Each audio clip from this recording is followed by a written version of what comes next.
it's nice to have the ability to see why you judge and not shame yourself for judging. We all judge, and we judge to protect ourselves. It's kind of like self-preservation mechanism. So yeah, whenever I catch myself judging others, I immediately go inside. What is my need to judge this right now? Am I judging this in myself? I feel like that's one of the things we do most unconsciously. It's just like happens all the time. And we judge ourselves a lot too by comparison. Say I'm not where I should be, or this person's at this place, and you start using that to attack yourself. It's an interesting concept because it's also not true. That's the irony of the judging, is that we can always judge someone who's below us, and we can always judge someone who's ahead of us. But like, it's always the case if you're judging someone that like, if you're putting them down, you think you're better than them. But if you're doing that, then there's someone also better than you who's judging you.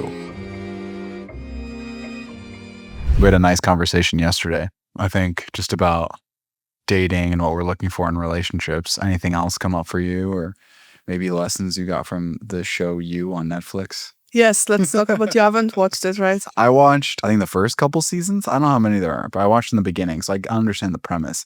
And then it just kind of lost interest, or it became darker for me than I was interesting. Yeah, it's super dark. Yeah. So this season, the last season of You, they really focus on Joe's character, and they really bring out the darkness in him. It's funny because I was watching it, and it reminded me so much of my narcissistic abuse. And it's literally women that are like facing him on what he did. And you see his perspective. You see how you hear how his mind works, and how he literally believes that every murder was like for the benefit or to save someone. And they break down the specific type of woman that will choose him. And they break down like what had me like, oh my God, was like, he weaponizes love. So he will make a girl feel so seen and so loved like never, like no one ever did. And that's how he gets them, you know? And he always chooses like this broken winged girl, and it was really touched a lot of like pain points and emotions for me. And I just had goosebumps, and I was like going on a ride here. It was interesting to see how they break down narcissistic behavior, you know, like gaslight and all of it. Crazy. I think from a psychological standpoint, like, watch it. It's wow. Yeah. Being in the mind of like a serial killer, but like, and in the end there was a little bit of parts work, which was interesting. I was like, damn. Yeah.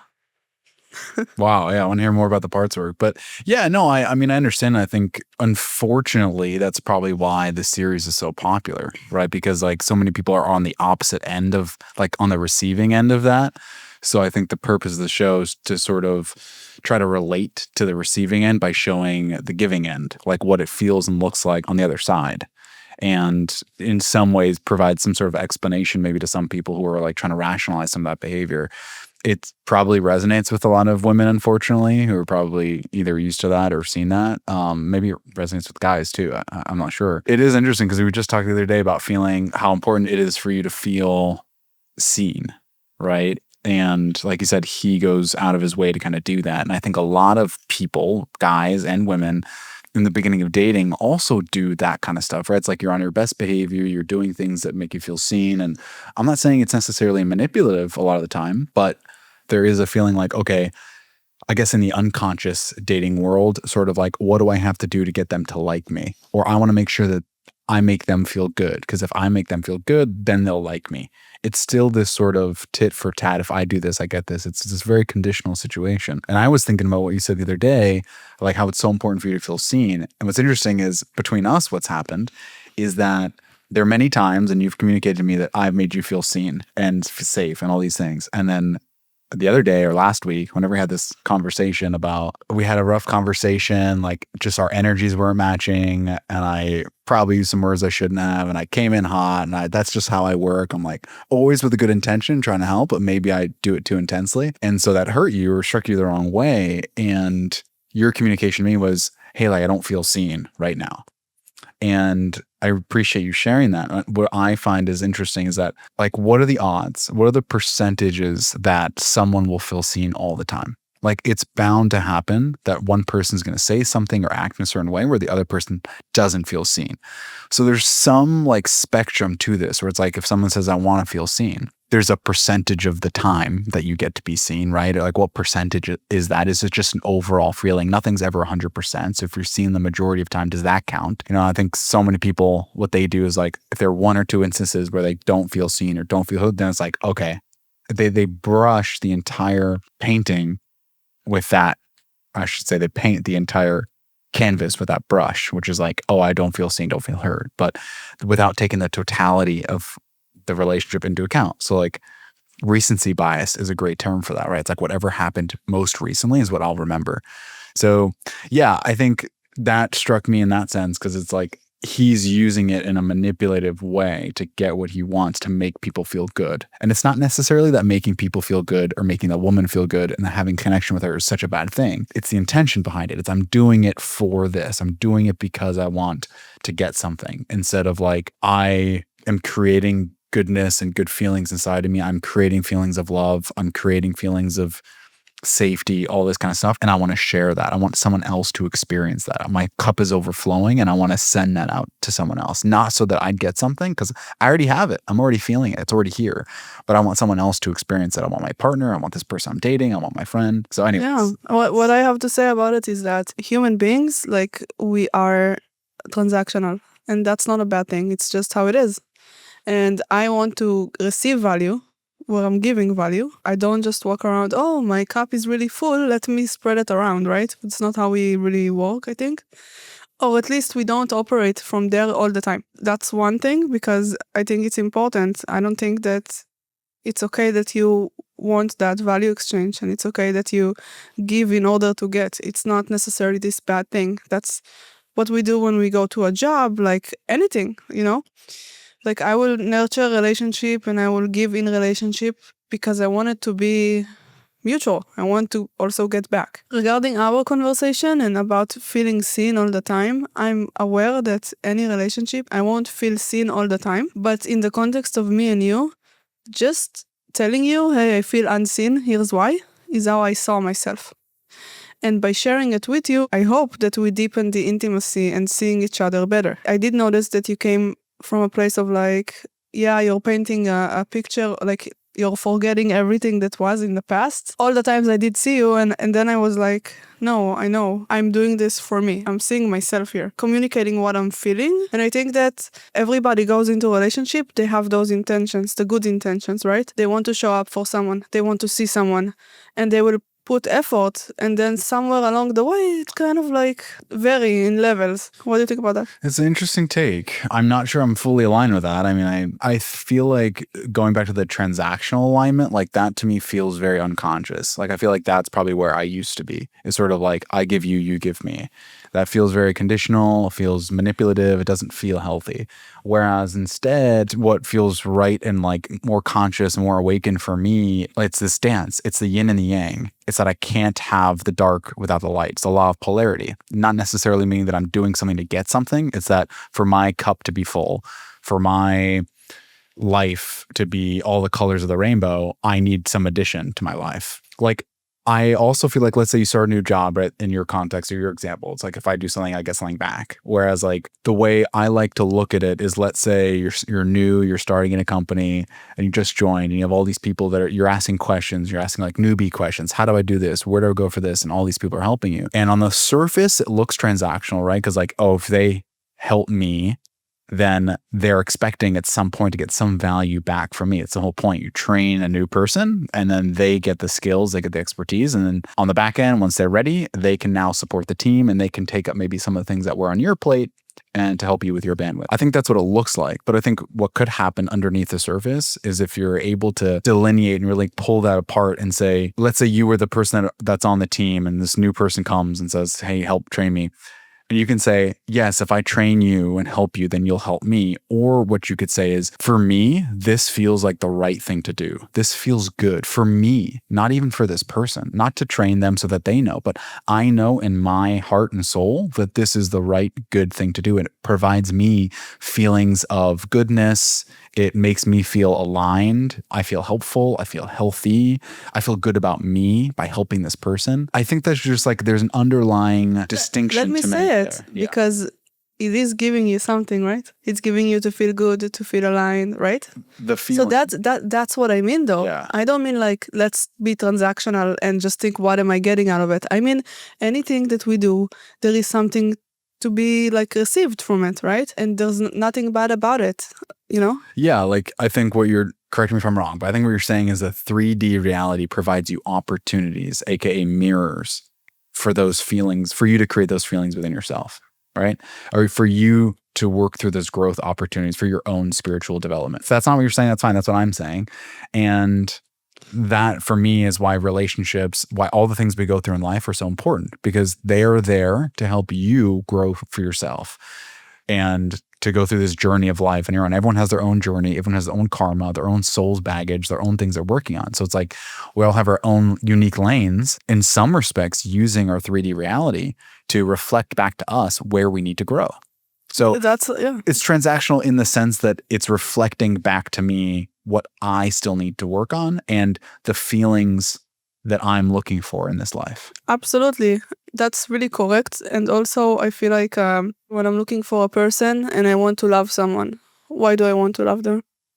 You want to have those feelings within yourself, most likely. So that's also kind of like transactional. And the point I'm trying to make is that it's not a bad thing. We don't need to make it like, oh, they want something from me. No, we all walk in this 3D dimension, having needs, wanting those needs met, wanting to feel something, wanting to have something, and that's okay. Yeah, it's okay. I don't think it's wrong, but I also just don't think it's 100% accurate. Like, I think what, in my mind, my belief is that whatever we see in the 3D world is a reflection of what's going on inside of us. So if we are in a relationship or we're in a scenario where we're being reflected back pain or an opportunity for growth or unpleasant emotion or unpleasant experience, it's simply because we have a self-limiting belief of ourselves. We have a self-concept that's either putting our own self down, criticizing ourselves, feeling that we're unworthy, undeserving of goodness, undeserving of money, undeserving of love, whatever it is, we're seeing that. So then because we're feeling that, we see the reflection. And then our goal is to kind of use that in reverse, to see the reflection as a readout of how we're feeling, and then go back inside, work on ourselves, how we're feeling, our limiting beliefs. And then as we do that work, we see that. That's the infinity loop. What happens is we use the external world as a readout for how we're feeling. If we want that to change, we change how we're feeling, we change what we're seeing. That's how that goes. Yeah. So it's not necessarily that I'm using it in a transaction. It's more of like I'm using it as a mirror. That's for what's happening for me. That those two ideas don't contradict. It's like one universal idea and another universal idea, and they work together. They're aligned. I think you're right. Yeah. So Joe, for example, his mom made him kill his stepdad or something. Oh wow. In that moment of the parts walk per se, then this girl he loves basically told them like, hey, you learned when you were young that you need to kill to show love or to get love or something like that, right? And it's just a part of you, Joe. There is this part of you is protecting little Joe that feels like he needs to do something in order to get love. So I loved it. I thought it was like spot on. And then there was like 2 minutes where he was like, oh, you're right. Oh, I'm healed. And then he killed again. It was funny. It's cool that you resonate with that. I could see you loving that. That would make sense to me too. And like, I feel like we're seeing a lot of that in the media now. Yeah, it's so cool. It's starting to come up. Yeah, I love it. Yeah. I just all over it. And a lot of TV shows touch it. Even the 100, it ends by a test from the universe if the human species is worth like ascending. I think we should have said spoiler alert to a lot of people. Yeah, it's an old show, 2007. Sorry, old show. I hope that by the time we use I haven't seen it, but good luck. Yeah, by the time we use this. So by the time that people see this, they already watched the new season of You. So it's also parts work. No, I don't think so, but it is on the idea of ascension and consciousness. Yeah, and basically the woman that was chose to show up for the test, she failed. She failed, and then the universe judged her behavior on the entire human species. And then something happened. We kind of won because we showed humanity and, togetherness and unity. And then everybody ascended, which means basically leaving your body form and ascending to one consciousness, like the idea, huh? And then that girl that was failing the test, she was the only one left on Earth to live out her days and die. Oh, wow. By the end of it, you basically see her talking to the universe again in the manifestation of the girl that she loved.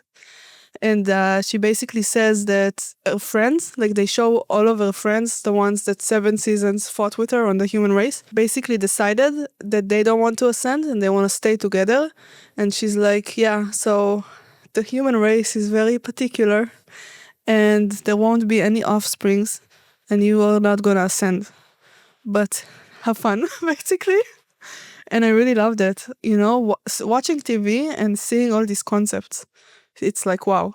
And it was really touching because we are special as human beings, Like what makes us human is not being perfect. What makes us human is being messy and choosing love over whatever, extinction, and always fighting, right? Fighting to survive. And I really love that show.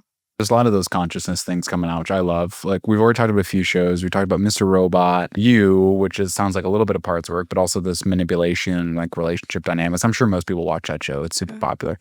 And the 100, and then one of the Black Mirror episodes, which there's 2 of them. There's like USS Callister, I think was season 6, and season 7 they came out with a part 2 or finale to that.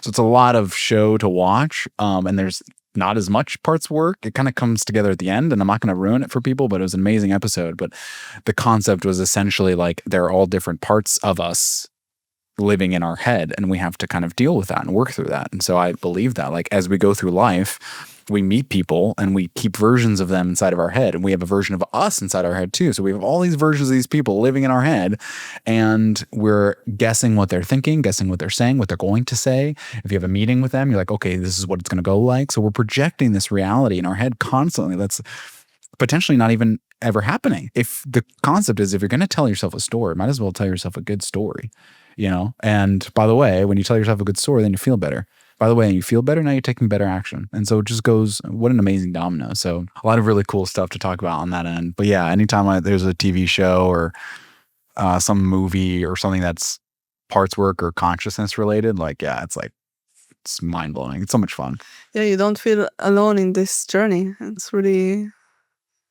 feels good. Yeah. After I got back from that date yesterday, which was really horrible. Mm-hmm. And I think the guy was on drugs. He was ticking and he lost stability and almost fell like 5 times. And it was really weird to see it, and I felt really sorry for him. And he mentioned that he broke up a relationship of 2.5 years with someone that has kids and they live together and stuff. And he mentioned that he went on a date a few weeks ago with someone. That was the first date he went on after the relationship, and she literally only stayed for 20 minutes and she literally abandoned him like right there and then, because he shared some of his story. And it was interesting because I'm noticing that for me, I'm like, okay, what are my boundaries around it? And I got the vibe that I don't want to meet him after we already had plans and I was about to meet him.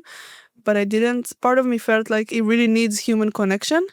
And then I was like, okay, I will go, but I will set a time where I'm going home out of courtesy, I noticed that also with one of my former patients, where it was really, really hard for me to hold that space.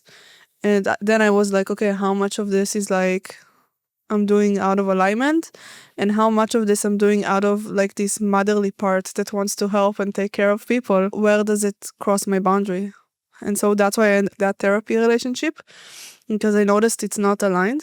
And that's why I left that date early. I really felt sorry for him. And going on that date did not feel aligned. And I literally did it out of just like, I don't know, not being a jerk, not hurting a human being in a way I wouldn't want to be hurt. So I kind of accepted that we might meet and just have a 2-hour soul-to-soul conversation about his ex. It made me think about the guy that I went on 2 dates with, that I'm like 70% present in that. Like, I'm like, And it actually made me see him in a better light. It made me be like, like this person is really present. He has his head on his shoulders, And I also, what we talked about last time, and I kind of leaned in a little bit more. Like I told him what I'm going through, and I gave him the opportunity to show up, which he did. So that was great.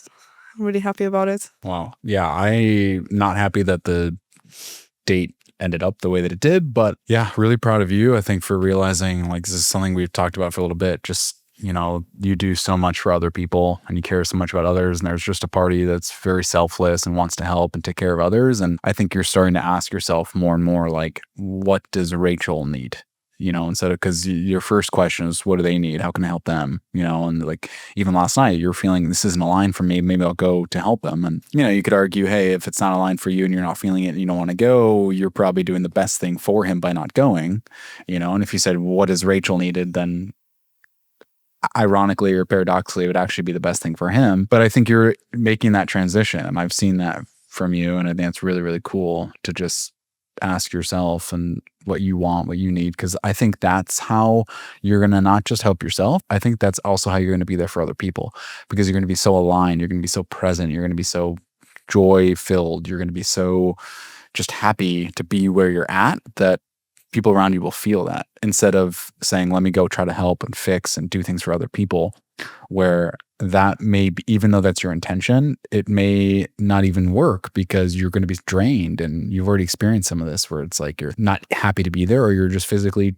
and emotionally drained. So it's the worst feeling ever. I think you're starting to do that, which is really cool to see. So you're probably going to see it reflected with men and like your external reality. This is going to start to happen, I think, because you're doing that for yourself. You're caring more for yourself. So I think you're going to start seeing people care more for you. And you're going to start seeing people be more present, people be more aligned, and you're going to start seeing that reflected. It's starting to happen. So, we'll see. We already kind of noticed, like, we talked about a few of the guys you've been chatting with for a few months there. And then we're starting to see like a different tier maybe of men. I'm not saying it's all going to go smoothly and great. And this guy, it's hard to make any judgments because he's probably in a very difficult spot and he's doing what he can to cope. But I would also argue, and I saw I think you shared his profile with me. It looks like a... You helped me go for it. Totally looks like a great... we didn't know a lot of his story and what he's going through. Probably just a tough season of life, sounds like. It is, yeah. It doesn't look at all like his photos. He lost a lot of weight. Yeah. And he's on drugs and stuff. And you know what I noticed on the date? I had a part that's really judging him. And then I was like, okay, Rachel, like, what is the need to judge him right now? The reply was, because we need to make sure that you're not ending up with the wrong guy. And then I was like, okay, let's take a step back. I can already see this guy is not for me. And now let's just, if you can please, the part of me that judges, please take a step back. I got this. All of this happened in my head while on the date. And I was just like, you're here. There's a reason you're here. Let's hear him out. Let's make him feel good, as long as it doesn't hurt me. And I sat there and I listened to him and I asked him questions and I got curious. It was nice being able to tell the judgment to, like, I got this. We don't need to judge. And it's nice to have the ability to see why you judge and not shame yourself for judging. We all judge, and we judge to protect ourselves. It's kind of like self-preservation mechanism. So yeah, whenever I catch myself judging others, I immediately go inside. What is my need to judge this right now? Am I judging this in myself?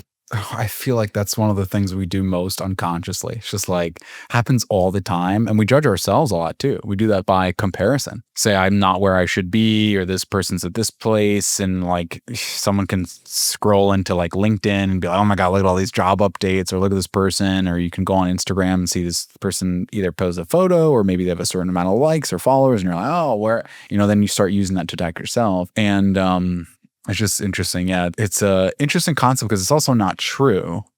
That's the irony of the judging, is that we can always judge someone who's below us, and we can always judge someone who's ahead of us. But like, it's always the case if you're judging someone that, like, if you're putting them down, you think you're better than them. But if you're doing that, then there's someone also better than you who's judging you. So it's not even true that you're better than them. That cycle goes in a loop. And that also feeds into the obviously the concept of separation and the illusion that we're different, which we're not. But it's also a fallacy, like logically. It also doesn't make sense because you can just keep going that loop. And then, so you just keep going, then they're better, then they're better, then they're better, then they're better, then they're better. It's like, it doesn't make any sense. It's actually a closed loop. But we can't see that. I think we need that judgment to feed this inner feeling of unworthiness or not good enoughness. I am not enoughness, right? So then we see it reflected. Yeah, or attachment to being good. And also, if I'm judging someone outside, I'm also judging myself. So where does it meet? The mirror, right? Mm-hmm. Totally. And yeah, we're now better than, I'm not better than the person that just cleaned my house today. Like 10 years ago, I was cleaning people's homes. I'm not better than the waitress with an attitude because 12 years ago, I was that waitress, and I know how hard it is to do this labor. Yeah, it's all of that. Plus, they are you. I mean, that's been the shift in my life, right? Like, I've heard all the things, don't judge, it's not good to judge. Like, I've heard all the realistic arguments, and I've heard them for a long time. And to be honest, they work, and it makes sense, and I want to heed them and listen to all of course. But the biggest shift for me came from spirituality. Which is like, yes, it's not good to do all those things. Okay, well, that's one lever you can pull. The other lever you can pull, well, it doesn't make sense because you're not putting down other people, you're putting down yourself. And then the question is, well, why would you put down yourself? That doesn't make any sense, right? You wouldn't do that. You'd stop doing that. That's what made the most amount of sense, at least to my brain. It was like, yes, I know I shouldn't do this. Okay, good. Right, wrong, I get it. But for me, it became another tool to do something wrong, which my brain would sometimes use self-sabotage. That's why we do wrong things, is because it's a tool in our 3D reality to reflect how we feel about ourselves. So if we feel I'm unworthy, not good enough, I make mistakes, I'm a failure, then we're going to keep saying that. We're going to keep doing things to reflect that. So if I think it's not good to judge people, I'm going to keep judging people because it's a tool that my brain is using to hurt myself. It's not to hurt yourself. That's the thing. To keep myself down, to reflect that belief. To keep you safe. It's reflecting that belief. It's reflecting the belief that I'm not good enough. And so it's going to judge people and it's going to put me down, essentially. This is where we get to inception now. If I'm judging someone else, right, and then I'm saying, hey, it's not good to judge, I'm putting myself down who's putting down other people. You see, there's 3 layers. Yes, you're judging yourself. I'm judging myself for judging people. Yeah. So it's just continuing that loop. Whereas if you flip that on its head and say other people are really you, and if you put them down, you're putting yourself down. And hey, that doesn't make sense. And why would you do that? And don't you love yourself? This is all in relation to self-love. This is all in relation to being there for you. Everything is in relation to self-love. Totally, it's everything. Insane. So that's that loop. For me, that's how judgment kind of comes together in that loop. But the spirituality concept is really what honed that in for me, is like, they are not separate from you. I look at everyone in my world as a reflection of my consciousness. I'm like, they are there to show me something about myself. They're there to help me grow. What am I here to show you? Nothing. No. What? Get out. Yeah, a crazy amount. I mean, yeah, you showed me so much. What do you think? Why do you think the universe put me in your path? I think to challenge me for my spiritual growth, for my relationship growth, to show up when things are hard. I think you're someone who I needed because you don't let go easily. Yeah, that's true. That's true. However that sounds, I don't care. Your attachment, your wounds, because of your past, you were very sensitive to someone leaving. This is why we kind of get attracted to opposites or people that we need in our life. So you were here because your wound is sensitive to people leaving or to having something and having it end. And for me, one of my wounds is things aren't going to last. Good things aren't going to last. I think what you've done for me is show me that good things can last. We did have an interesting conversation about this a few days ago. I think you're here to show me that the good things can last and that I can rely and trust things to continue. Now, good things change, right? But they can last for the amount of time that they're required in your life. And I also think that you're here. We met also when I was in a difficult place. So that's an interesting side note. But I think you also have that pattern of meeting people in a place to try to help them. But feel broken, we're aligned. Yeah, but I think what your mission, what I feel like your mission is in this life, is to show people that they their light, show people that they have goodness and capability within them, that they can solve their own problems. You one of your mediums to do that is through parts work. That you've connected to that in terms of being your tool to be like, hey, you can solve this problem. There is a solution to your problem. But I also think you are very skilled. I think adept was the word I was going for, but you're very skilled at making someone feel like they have their own unique values to show. So I think you're in my life because you also helped pull that out of me. Like, look at what we're doing from a business perspective, from a personal perspective, from a relationship perspective. Like, there's a lot of growth happening here. And a lot of that I would contribute to you in this relationship of like helping to pull that out of me. And that's also what I look to do for people. I think I do it in maybe a different way. And, you know, my challenge in my life was always like self-belief. Like I just never believed I could do stuff, which is so strange because I turn around 30 years old or, you know, early 30s and I turn around like, wow, I've done so much in my life. Like I literally look back the past 10, 12 years, like I've done, I would argue maybe more or just a significant amount of stuff in like a decade versus an average person. And just generally in life, I've checked so many boxes, I've done so many interesting things, and I still always feel like I didn't really do that much. It's not good enough. So I think you've just helped shine a light on that and wake me up to that. And that's what I'm really trying to do for other people. So yeah, I think that's why you're in my life. How was that? That was very touching.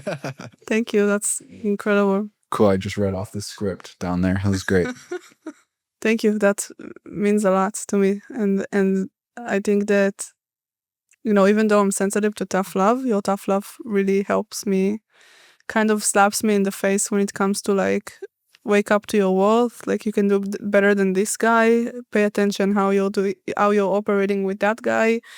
And that's like amazing for me. There's a lot of value in it because it shows me that you care enough. And yeah, definitely like my abandonment wound and your kind of like pulling back when things get a little bit hard. Is that right? I think it's more so that like I allow good things to happen, but I don't believe that they'll last. Like one of my core wounds from my childhood, my story is that in the beginning there was good and then there was bad, which is also a very biblical chronology, which is like, we don't have to go through it now, but it's like literally the Genesis story, which is the hero's journey too. This hero's journey. It's everything. But like my trauma stopped that cycle in the middle. So generally how it happens is like God created the heavens and the earth and it was good, right? Like, and then there was separation, right? And then there was darkness and void. And then God's face flew across the heavens and the sky and it all was good again, right? So it's like, that's kind of the journey. It's like first there's goodness, then there's challenge, and then you come home to grow into a version of yourself who can handle that and to become that. So my trauma in my life, my story, not my current story, my previous identity, my previous story was that in the goodness, there was goodness, then there was badness, and I got stuck in the badness. That's the trauma. You just get stuck in that cycle. So you're helping me, and people, my relationships in my life are an attempt to help me heal that cycle and complete it to end up in the goodness, to finish with the hero's journey. But yeah, so it's like I get stuck in that middle sometimes, which is, oh boy, we've hit this thing. Here it comes. Here it comes. This is it. This is the end. I'm glad we met. Yeah.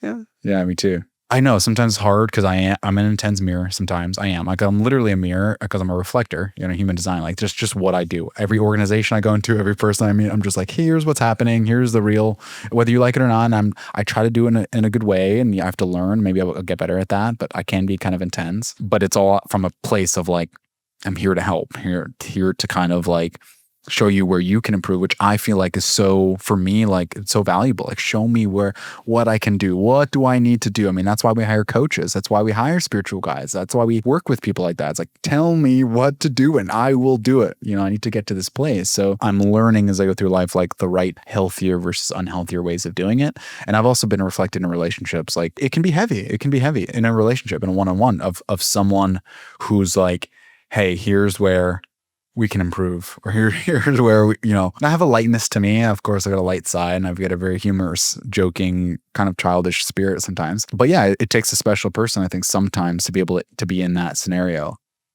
You have to be willing to really face your stuff. You have to be willing to get deep. You have to be willing to handle some of the heaviness. And then, yeah, sometimes I'll be too light because I'm like, hey, it's been heavy. Let's just like, go to the opposite end of the spectrum because this is just, we need to like remove some of the weight. So I know how to handle that. But yeah, it definitely takes a person who's willing to hold that. And I think that's also what I'm grateful for is like, yeah, you're really able and willing to hold it because you value the growth that comes with it and it gives you meaning. And those are the types of people, those are my people that can and are willing and able to kind of be like, I need more than this. I need something deep. I need something that will provide me meaning in life for one reason or another. Yeah, and I think you also do a great job at holding. My loop with people sometimes is feeling like I'm too much or too heavy because I'm here and I'm like, let's analyze this. Let's talk about this. Let's break it into pieces. What is your core wounding shit, And they're like, but we're just playing some mini golf. Yeah. I'm like, no, but there's meaning here. There's a reason. And with you, like with anyone at the beginning of any relationship that I have, I tiptoe because I think I'm not going to be accepted for my entire heaviness. Or I think that if I show up negative, then I would be judged for it and people won't want to be near me because I'm always negative. And that's still something that it's, let's say, a part of me, a story that I have in my head with you sometimes that I feel like I don't want to share all of the heaviness because I don't want you to think, oh my God, she's so negative and abandon me. Right. Which was my feedback to you early on, right? I was like, hey, I feel like you're not asking for help or like leaning. And that was something I remember I was trying to pull out. Yeah. I think you've gotten a lot better at it for sure. Because you gave me the space. Yeah. I remember that was one of our first conversations. You're helping me heal that part of me that doesn't feel comfortable receiving or accepting because in my mind, there's always agenda attached to it. Like if you give me something, it can't be out of the goodness of your heart. There has to be like strings attached. And that's where we get to the transactional part. Yeah. So that's where I think it might be part of that story. That it's transactional. That it's like, oh, I get something. It must be because you want something in return. And it's also like I would argue kind of Israeli culture and yes. Yeah, there's some of that in there too. And also from past experience where like I was getting things and there was always strings attached. But with you, there is a space to kind of heal it because I am slowly accepting and then I'm slowly learning that there's nothing attached to it, And that's really healing for me.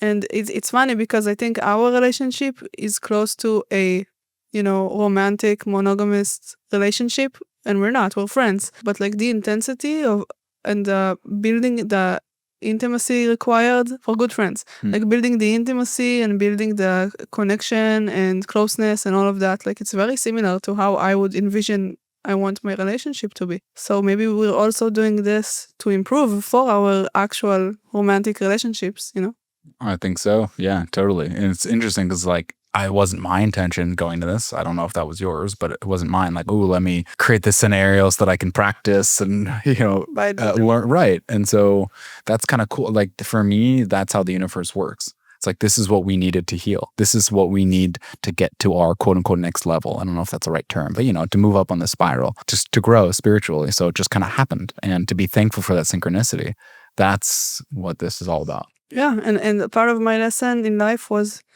to notice where I choose connection above my truth. Like, there's a lot of gray. And in past relationships with friends and people, I found myself actually giving and extending myself so they will stay. And or just sacrificing my own truth in the sake of connection so they will not abandon. And like just shoving a bunch of value in someone's face, hoping they will, see the value in me. It's really interesting. I think so. And I keep actually, whenever I take people out of my life, out of misalignment and choosing my truth, I keep attracting better and better people. And when I say better people, I mean people that are more aligned with my truth. And so it feels good. And there is most certainly, definitely like something behind our curtain, like, pulling the strings on this and making this happen.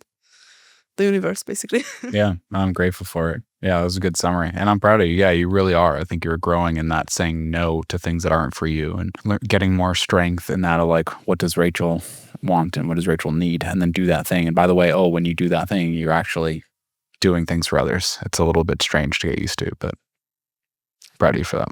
Thank you.